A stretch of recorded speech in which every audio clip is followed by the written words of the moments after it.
Pozdrav svima, Rio Rekord Klub Novi Sad, tehnika dana, prolazak garda otvorenog sa duletom i ulazak u nibar. Ajde vidimo, čujem se rano.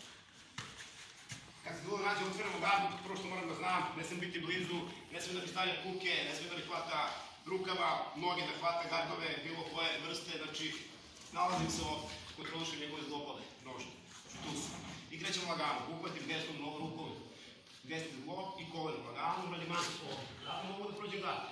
Dulet ostavi ruku na moje rame, znači slobodno mogu da zgubim sa glavom, oslonim se i lagano ulazim u closing guard, uđem u side control.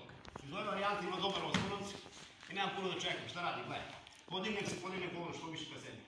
Direktno ulazim kao nije da gleda ovde, noga grozi, ovdje vučem koleno sve vreme ka sebi. Sad ću u jednom momentu samo da promenim i gledaj. I lagano završim ulici. Ajmo još jednom. Pa krenem s druge strane, ista priča. Uhvatim, uradim manki, tako, zbunem glavu, ako treba uradim drugi manki.